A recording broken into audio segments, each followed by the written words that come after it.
insan ruhu, insan nəfsi, insan ağlı, cismini hərəkətə gətirən, gözə görünməyən möcüzəvi bir həqiqət. Ona nur deyirik, energetika deyirik, müxtəlif cür təbirlərlə onu adlandırırıq. Bugün isə həmin insanın ölümsüz tərəfinin qidasından danışacağıq. Buna dini terminologiyada elm deyilir. Bilgi, elm zərurəti. Elm oxumağın vacibliyi. Öncə bunu deyim ki, mübarək hədislərimizdə elmi möminlərə vacib sayılması bildiyimiz ixtisaslaşmış elmlər deyil. Onlar da bir elmdir, onu elmdən kənar saymaq olmaz. Amma burada insanın üzərində elmə olan ehtiyacının hiss eləməsindən danışırıq. Yəni həyatını, ömrünü bilgilər üzərində yaşamağın zərurətini bilməsidir.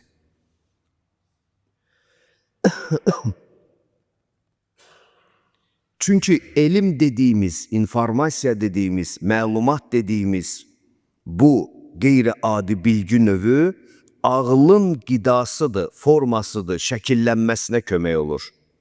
Əgər elm adı altında yanlış məlumatlarla insan ağıl və ruhunu dolduracaqsa, yanlış bir ruhani format alacaq. Yəni ruhu yanlış bir şəkillənmə tutacaq. Sonra ondan heç bir yolla qurtuluş əldə eləmə imkanı olmayacaq. O ruh ki, götürdüyü məlumatlarla özünü şəkilləndirir, şəkilləndirdiyi səviyyədə axirətə köçür. Və axirətdə əslində əldə elədiyi elmi məlumatlar qədər yaşayır. Onun üçün də Allahla xüsusilə bağlı olan məlumatlar, hökmlər, halallar, haramlar və s. Bunlar hamısı bir elmdir, bir informasiyadır. Mütləq şəkildə onun Allahdan gəlməsinə əmin olmaq lazımdır. Hər yerindən duran insanın Allah adına danışma cəsarəti və hüququ yoxdur. Allah nə üçün Peyğəmbərini bütün bəşərdən seçir? Çünki o səlahiyyəti ona bəxş eləyir. Peyğəmbər sallallahu aleyhi və aleyhi və səlləm nə üçün həmin missiyanı 12 məsum imamın üzərində olduğunu bizə çatdırır? Çünki insanlara yanlış ilahi bir şəkillənmə ötürəcəksənsə, onlar yanlış bir Allah tanıyacaq. Yanlış Allah tanınması özlərinin şəxsiyyətinin də yanlış formalaşmasına gətirib çıxardacaq. Yəni elm çox mühüm bir məsələdir. Elmi sevmək gündəlik mədəyə qidanın zərurətindən də artıqdır. Hər gün yemək yeyirikmi? Yeyirik. Hər gün yatırıqmı? Su içirikmi? Bunsuz insan fiziologiyası, anatomiyası yaşaya bilərmi, hörmətli möminlər? Əsla. İnsan yeməsə yaşaya bilməz. Nə bilim, su içməsə yaşaya bilməz. Elm də ruhun qidasıdır bu səviyyədə və bundan daha artıq. Yəni, hər bir namaz qılan insan öz həyatında elmə olan zərurətini bilməlidir. Elmə olan ehtiyacını bilməlidir və biraz hər kəs öz miqdarı qədər, gücü qədər elmi ilə məşğul olmalıdır. Bunu həyatının, necə deyim, proqramına salmalıdır, cədvəlləşdirməlidir. Həyatında əgər yoxdursa mütləq onu əlavə eləməlidir. Əgər söhbət böyük bir imandan gedirsə. Cəmiyyətdə bir çox problemlər var. Xüsusən mən dini camiyəni deyirəm. Onların başında, inanın mənə, əgər düzgün təhlil eləsək, düzgün təhqiq eləsək, onların başında duran ən birinci çatışmamazlıq budur. Xalqa və bəşərə din və mərifət adından yanlış informasiyalar verilir. Ona görə bəşərin dinində, imanında bərəkət qalmır. Çünki yanlış insanlara istinad olunur. Ona görə də hər şey zahirdə var, amma iç boşdur, içdə heç bir dəyər yoxdur və bu çox üzücü bir faktordur. Və bunu biz 30 il sonraya da bundan sonra hesablasaq, çox faciəvi bir səhnə görsənir. Diqqət eləyin imanınıza, diqqət eləyin beyninizə ötürdüyünüz din adına, ilahi mərifət adına, halal haram adına. Diqqət edin ki, bunları siz hardan öyrənirsiniz? Sizə bunları kim deyir? Deyən insan nəyə əsaslanır? Çox mühüm məsələdir bunlar. Çünki birbaşa insanın dünyasından əbədiyyətinə qədər, yəni sonsuzluğuna qədər, nəhayətsizliyinə qədər təsir edən mühüm faktorlardan biridir. Allah bir daha bizim qəlbimizi, ruhumuzu 14 məsumun elmi ilə münəvvər eləsin inşallah. Bismillahirrahmanirrahim. Qul həl yəstəvillezine ya'lemune vellezine la ya'lemun. Peyğəmbər ümmətə denən, məgər içinizdən bilgi sahibləri ilə, bilən insanlarla, bilməyən, bilgiden uzaq olan, elimdən kənar yaşayan insanlar bərabər ola bilərmi? Bunları bərabər tutmaq ola bilərmi? Peyğəmbər sən bunu çatdır bu ümmətə. İnnəma yetezekkeru ulul albab. Bunu ağıl sahibləri çox yaxşı dərk eləyərlər. Çox yaxşı xatırlayarlar. Bilərlər ki, bilən bir insanla bilgisiz bir insan eyni səviyyədə tutula bilməz. İçinizdən iman gətirənlərə və elm qazanmışlara, elm üzərində həyatını quranların Allah dərəcəsini amman artıracaq. Yəni elm insan dərəcəsinin artmağına səbəb olan bir şey. Yəni bu fiziki dərəcə deyil, bu ruhani dərəcədir, bu psixoloji dərəcədir, bu ideoloji dərəcədir. Bu insanın ruhunun, ağlının, nəfsinin yüksəlmə dərəcəsindən söhbət gedir. Elmlə insan bunlara qadir olur. Oturmaqla olmur. Oturum, ayağımı uzadım, nə bilim, çox sayda rəkətdə namaz qılım, Allah qəbul eləsin mənim sözüm onda deyir. Nə qədər belə nümunələr olub tarix boyu. Abid insanlar sinifi başqadır, alim insanlar sinifi başqadır.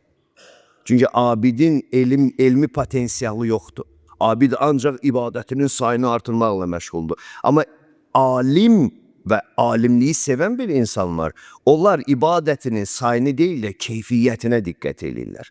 Yəni 2 rəkət olsun, amma keyfiyyətli olsun. Nəinki keyfiyyətdən kənar 100 rəkət olsun. Bunları sadə misallarla mən sizə deyirəm. Təkcə məsələ namazdan gedmir. Təkcə orucdan gedmir. Birinci əqidədən gedir, sonra əxlaqdan gedir, sonra əmələ sirayət edir. O əməlin içindədir namaz, oruc, ziyarət, sədəqə, xüms, zəkat. Bunlar sən birinci kökdən, yuxarıdan başlamalısan. Əqidən necə formalaşır, ondan əxlaqa süzülür, əxlaqdan da əməllərini sirayət edir. O əməllər ki, fərdi və ictimai münasibətlərinə birbaşa təsir edir. Çox da ayələr mən oxuya bilərəm. Elmlə bağlı Quran-ı Kərimdə həddindən ziyadə biri digərindən gözəl ayələr var. Bunları sizə nümunə olaraq dedim. Başqa bir ayədə buyurur ki, elmlə məşğul olan insanlar üçün ilahi nişanələri görmək, bilmək çox aydın aşkardır. Onlar elmi səviyyədə, düşüncə səviyyəsində elmi araşdırmaların, elmi təcrübələrin nəticəsində bəli, onlar Allahın nişanələrini çox yaxşı görəcəklər. Allahın qüdrətini çox yaxşı görəcəklər. Amma elm yoxdursa, elə sadəcə adət və ənənə üzərindən addımlayacaqlar. Bir insan hər şeyi bilə bilməz. Bilgi də ruzi kimi parçalanır insanların içində. Səndən elə bir şey öyrənə bilərəm ki, 70 il ola bilsin ki, onu özüm bilməyim, tapmayım.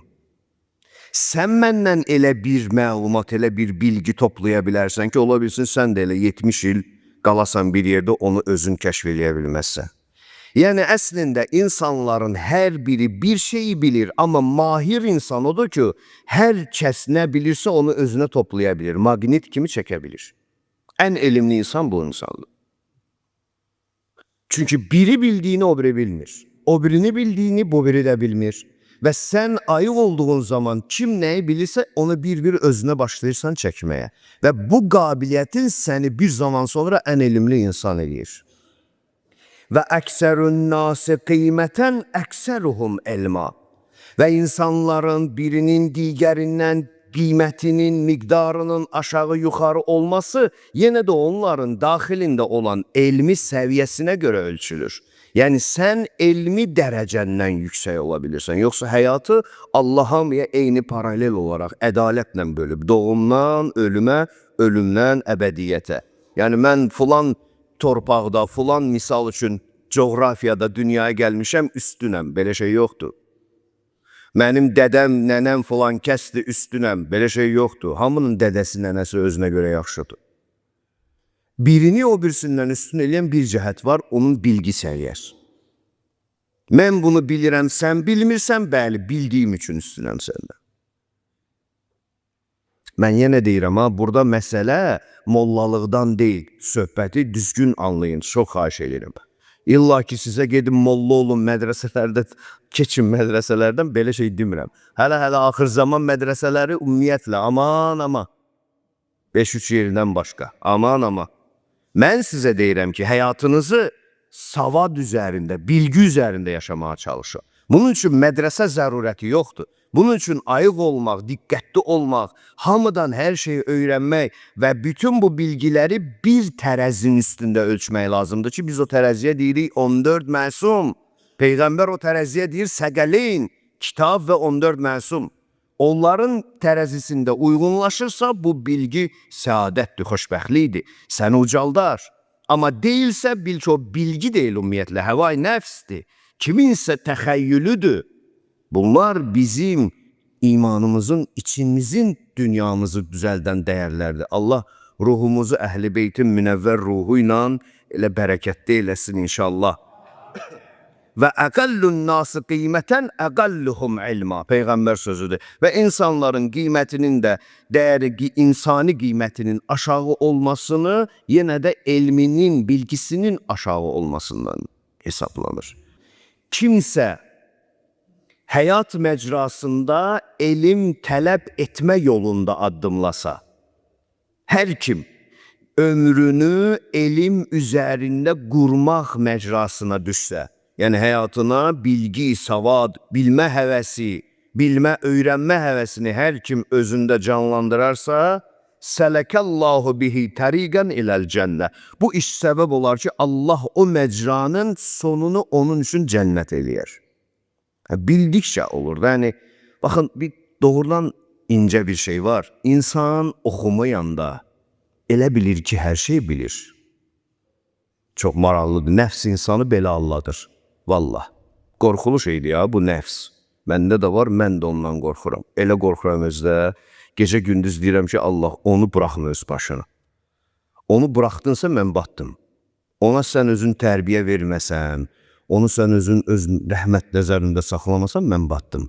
Yəni, istədiklərinin hamısının dalına düşüb gedib eləyəcək. Nə istəyir elətdirəcək mənə. Sənə də elətdirəcək ha. Elə bilsən sənə elətdirəməyəcək, sənə də elətdirəcək. Nəfs elə bilir ki, hər şey yaxşı bilir. Çünki istəmir danlansın. Çox maraqlıdır. İnsan istəmir danlansın. Hər şey elə bil ki, yaxşı bilir. Sonra başlayırsan nəyinsə bilgi ilə əldə eləməyə, onda anlayırsan ki, sən ümumiyyətlə işə bilməmsən.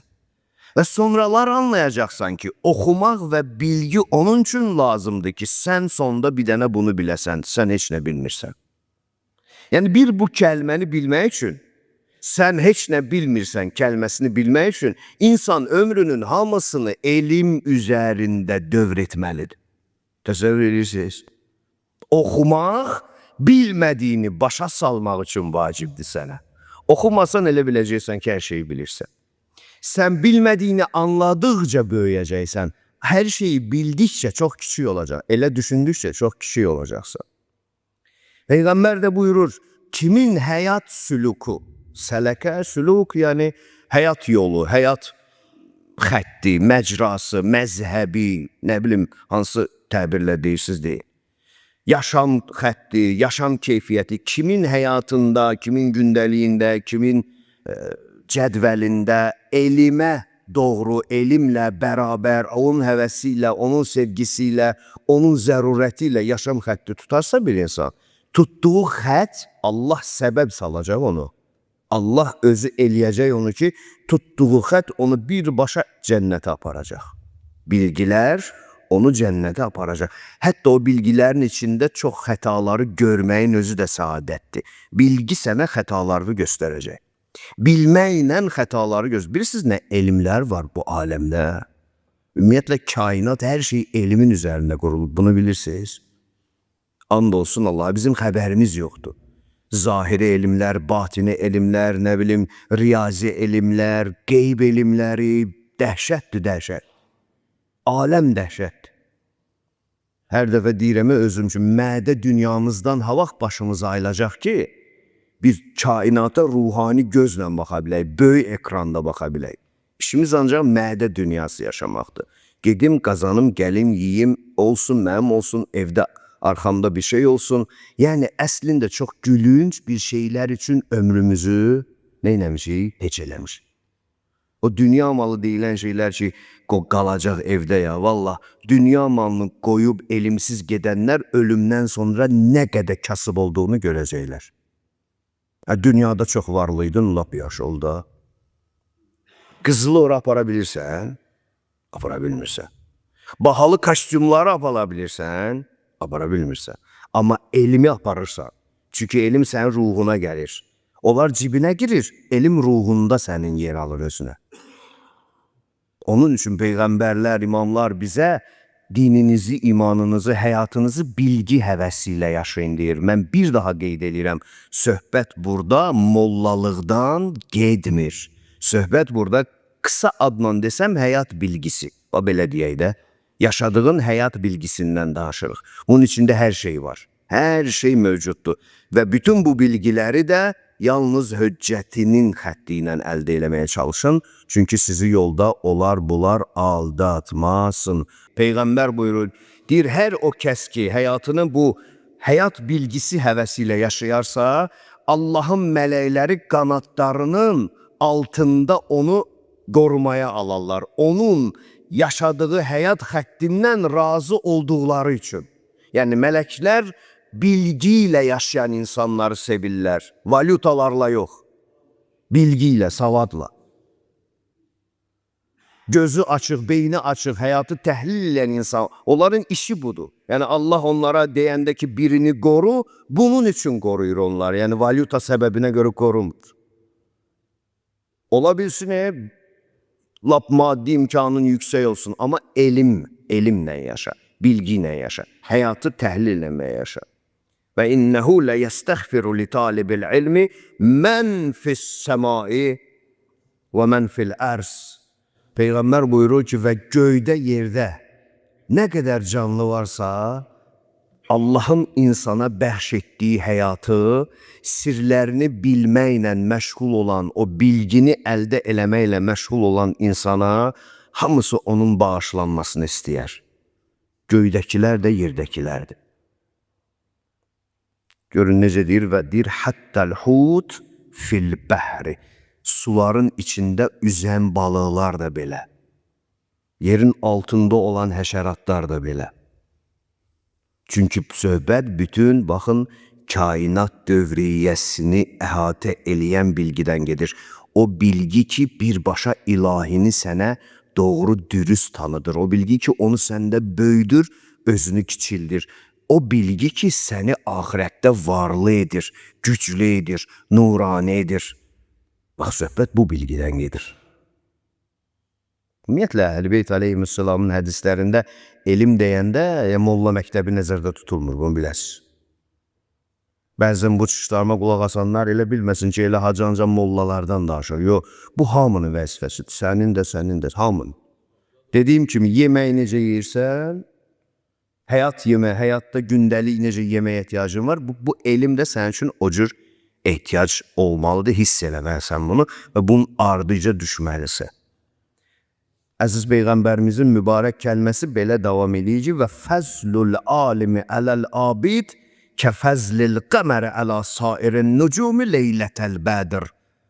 O ayparalı gecədə, gözəl gecədə, ay çıxdığı zaman, ulduzlar ətrafını bürüdüyü zaman, ayın işığı, ayın gözəlliyi balaca ulduzlardan necə çoxdur, üstündürsə, bax, elmlə məşğul olan insanın həyatı, elmsiz ibadətlə məşğul olan insanın həyatından o cürdür. Yəni, elə bil biri elmlə məşğul olduğun həyatın içində, bilgi həvəsi ilə ruhunu zəngin etdiyin həyatın içində sən o aysan, ay qədər işıqlısan.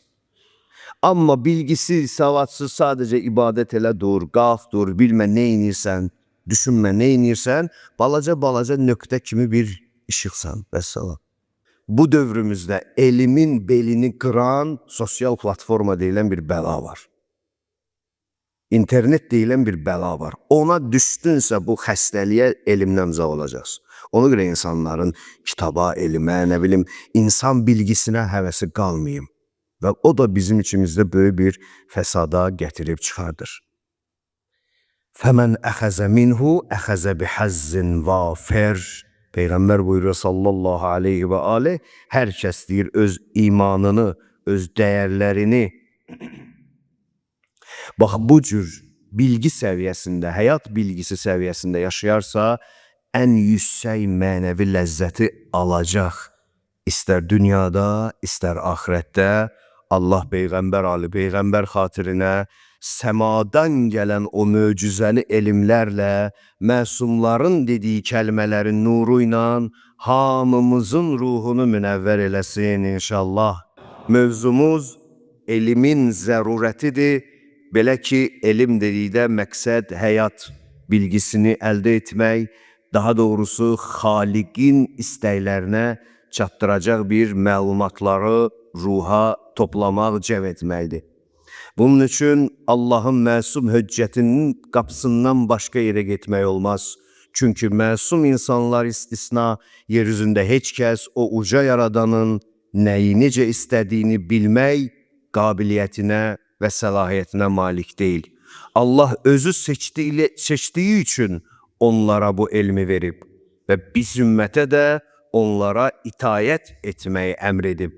Axır zamanda olan bizlər isə bugün hər birimiz onların mübarək kəlmələri ilə məşğul olmağı özümüzə namaz qədər, namazdan daha üstün qədər vacib bilməliyik. Çünki o bilgi bizim elə namazımızın, orucumuzun, insanlığımızın, əqidəmizin, əməllərimizin hər bir şeyimizə təsir edir o bilgi. Təəssüf ki, bugün ümmətin çoxu onların elmini itirmədədir. Çoxdan itirib. Onların elmi ilə məşğul olanlar çox azdır. Mən deyərdim 10 nəfərdən 1 nəfər. 100 nəfərdən nə bilim 10 nəfər tapsan ki, onların sırf elmi ilə məşğuldur, vallahi ondan möhkəm yapışın. Allahın höccətinin elmi ilə məşğul olan insanları, bütün dini, etiqadi, əməl qərarlarını onların mübarək və mötəbər olmaq şərti ilə, təbii ki, o hamının adından yalan danışa bilərlər, onların da adından yalan danışanlar az olmayıb, öz yerində. Amma çox azdır bu bilgi ilə məşğul olan insanlar. Çox təəssüf hissi ilə mən bunu deyirəm, bunu mən özümdən demirəm. İmamımız belə, İmam Baqir əleyhissalam belə dedi, günlərin birində ki, vaxt gələr, bizi sevənlər bizim elmimizi tərk eləyərlər, bizim elmimizlə məşğul olma əvəzinə şeirlər, nəğmələr, təranələr bürüyər onların məclisini. Bax, biz bu dövrü görürük, canlı görürük. 10 məclisdən 9-u ancaq bunun üzərində gedir. Mahnı oxu, şeir denən, nə bilim, onu elə, bunu elə. Elm söhbəti yoxdur. Elmli bir söhbət yoxdur. Hansısa bir elmi kəşf olsun, hansısa bir, nə bilim, hədislərdə olan bir şeyin müasir elmi əsaslarla uyğunlaşdırma olsun, bu yoxdur. Cəmaatın ağlı kefindədir, yəni. Kef ver buna, elə bilir ki, bu çox imanlıdır. Kef çəkmək istəyir. Axı, elm zəhmət istəyir. Sən ayağı uzadaraq elm əldə eləyənməzsən ki, necə ki, işləmək də, qazanmaq da zəhmət istəyir. Çox təəssüf, valla, bu mövzuları danışdıqca ola bilər bəzi yaralı nöqtələrə toxunaq, heç kəs də məndən inciməsin, mənim heç kimdən şəxsi qərəzliyim yoxdur. Hədəfim yalnız Əhl-i Beytin vilayətini müdafiə etməkdir və bir də doğruları bölüşməkdir. Burada, bu kürsüdə mən nə qədər varam bilmirəm, amma olduğu müddətcə çalışıram ki, nağıl danışmayayım sizə. Ciddi məsələlər sizlə bölüşürəm. Çünki özüm də eynisinə inanıram və əməl eləməyə çalışıram. Allah hamımızı bu yolda müvəffəq eləsin inşallah. Mövla buyurur ki, salamullahi aleyh, elm öyrənin. Elmlə məşğul olun. Çünki onu öyrənmək, onunla təəllüm etmək, yəni öyrənmək, öyrətmək və s. Həsənətun, gözəllik deyilən bir şey budur. Həyat gözəlliyi, zahiri yox, həyat gözəlliyi. Yəni, mən sizə bir söz deyim, bərbərə gedib saçınızı düzəldirsiniz və s. eləmi? əyninizi düzəldirsiniz. O da bir elmdir əslində. Sadəcə öyrəşmişik, xəbərimiz yoxdur. Bərbər də onu o elmin qaydaları əsasında işləyir də. Misal əyninə paltar alırsan, o da bir elmdir də. Bu cür tikilməlidir, bu cür olmalıdır. Elm deyikdə mən bu cür böyük bir elmdən danışıram. Əmirül-Möminin buyurur ki, hər şeyi elmlə baxın hər şeyə. Bir onun düsturlarını araşdırın. Çünki həyat gözəlliyi ondadır. Yoxsa çirkab olacaq hər şey həyatınızda. Mudarəsətəhu təsbihun. Sonra öyrəndiyinizi tədris eləmək də ən böyük təsbihatdır. Ən böyük Allahın paklığını dilə gətirməkdir. Yəni sən bir şeydə elm öyrənirsə, öyrədirsən, onun elmi yanaşmalarından danışırsan, sənətkarlıq olsun, nə bilim bir başqa şey olsun, hər nə olur olsun ki, hər şeyin bir elmi qaydası var. Onun özü ilə tədrislə məşğul olmaq, öyrənmək və öyrətmək Allah qarşısında ən böyük təsbihatınızdır. Sanki Allaha böyük-böyük ibadətlər eləmişsiniz deyirsiniz. Vəl-bəhsu ənhu cihadun. Vəl-bəhsə ənhu cihadun. Sonra həmin elmin üzərində elmi mübahisələr aparmaq da cihad budur elə. Mən deyirəm ki, buna bu cür yanaşaq, sən deyirsən ki, bəlkə buradan bir cürə də var, buna da bir baxaq. Yəni elmi bəhs, elmi mübahisə özü insan üçün böyük bir cihad sayılır.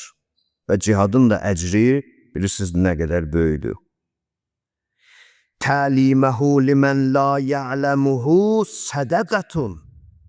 Sonra öyrəndiyin o elmin bilgilərini bilməyənə gedib öyrətmək də ən böyük sədəqə elə budur. Mal sədəqəsini verməyənə var, çıxartdın cibindən bir manat, 2 manat, nə qədər gücün çatırsa, apardın, verdin bir nəfərə. Bu asandır, hamı eləyə bilər. Amma elm öyrənib onun sədəqəsini vermək ən böyük sədəqə elə budur Allah qatında. Mövla görün nə deyir? Və huvə. Baxın o bilgi, o elm. Öyrəndiyin o şey, öyrəndiyin o informasiya, bilgi, elm nədir? Ənisun fil vəhşəti. Vəhşət bürüdüyü an, vəhşət bürüdüyü gün sənin ən yaxın dostun olacaq. Ən yaxın dostu. Vəhşət başlayır qəbirdən də belə bildiyimiz sadə dillə desək, vəhşət başlayır qəbirdən. Hamı üçün oradan başlayır. Təklik orada başlayır, yəni vəhşət də oradan tutur insanı. Ora qədər ölənə yanında kimsə var. Ora qədər kimsə var. Orada artıq heç kim yoxdur. Orada istəyirsən ki, sənin yanında köməkçin, dəstəkçin olsun. Bax, o Həzrət buyurur ki, o sənin həyatını bilgilərlə yaşamaqdan asılıdır, elmlə yaşamaqdan asılıdır. Və huvə ənisun fil vəhşəti. Gözəl sözlərdir onlar. O vəhşət bürüdüyü an gəlib sənin munisin olacaq. Sahibun fil vəhdəti. Təklikdə sənin can yoldaşın olacaq o bilgi. Silahun ələl-ə'dai. Düşmənlərinin silahıdır sənin bilməyin. Səni sevməyənin də düşmənçiliyini bilginin vasitəsilə qarşısını ala bilərsən. Bilməsən heç nə. Apar, qoy qırağa. Və zeynul əxilla. Dostluğun, yaxınlığın da zinəti məhz elə həyatı bilgi ilə, bilgi həvəsi ilə yaşamaqdır. Yərfəullahu bihi əqvamən, yəcəluhum fil xeyri əimmətən, yuqtəda bihim. Allah bir qövmü ucaldırsa, onları xeyirdə başçılar qərar verirsə, məhz o onların elmlə, bilgi ilə yaşadıqları üçün olur. Onlar daha çox bilir deyə onun üçün olur. Niyə Peyğəmbərdən üstün insan yox idi? Niyə Əmirül-Möminin əleyhissalatu vesselamdan üstün insan olmayıb? Çünki heç kim, bir səbəbi budur, heç kim ondan çox bilməyib. Bir hədisi var ya, Mövla əleyhissalam deyir, Mən əlləməni hərfa, səyyərəni əbdə. Kim mənə bir hərif öyrədə bilsə, məni özünə qul eləyib o. Kimin cəsarəti var idi, çıxsın ona bir şey öyrətsin Peyğəmbərdən başqa? Elm həyatın, qəlblərin həyatı və diriliyidir. Elm insanı körlükdən nuraniyyətə aparan bir göz nurudur. Elm insanın bədənini zəiflikdən qüvvəyə aparan silahdır. Elmi daşıyan insanın Allah ən xeyirlilərin dərəcəsinə qaldıracaq. Onların dünya və axirət əyləşdiyi, durduğu dairəsi Allah qatında ən sevimli insanlar olacaq. Görün Mevla nə deyir? Gəlir deyir ki, bil elmi yuta'ullah və yu'bəd. Allah'a da itaətin doğruluğunu, ibadətin doğruluğunu istəyirsən, elmin səviyyəsindən asılıdır. Bilginin səviyyəsindən. Bax, bayaqdan o sözü 50 dəfə demişəm, bu da olsun 51 misal var ha. Allah adına sizə hər gələn deyilən sözləri anlamayın ha, kişinin balaları. Sizə qurban ol. Axır zamanda açıb Quranı qoyub qabağa əhkam kəsir kişinin ol. Bu var, bu yoxdur. Bu olar, bu olmaz. Sən hardan bilirsən? Sənə mi yollayıb bunu? Bu başdan ayağa koddur, şifrədir, bağlıdır. Hardan bilirsən burada nə yazılıb? Nə qoyda başın var səni? Nə boyda böyüksən sən bəyəm? Kim səni seçdi, kim səni qəbul etdi? Hardan düşdün zəmbillə göydən, səmadan necə gəldin ki, sən bu kitabı bilirsən? Başdan ayağa koddur. Gəl bu kitabı götür, tərcümə ilə çıx küçədə, ver 20 nəfər oxusun, 20-sindən 18-i deyəcək ki, oxudum, heç nə başa düşmədim. Bir-iki şeydən başqa. Allah təkdir, ölümdən sonra həyat var. Bu həc. Amma başqa nə bilirsən? Həyat bir dənə bu kəlmədən ibarətdir. Adamın cavanlığı var, yaşlılığı var, ticarəti var, evliliyi var, Allah eləməsin ölümü var, dirimi var, o var, bu var. Bu boyda bütün həyatın incəliyini sən bu kitabı öz başına oxumaqla bilə biləcəksən, nizamlaya biləcəksən, qəzavət var, məhkəmə var, o var, bu var. Hardan biləcəksən bunu? Hardan biləcəksən bunu?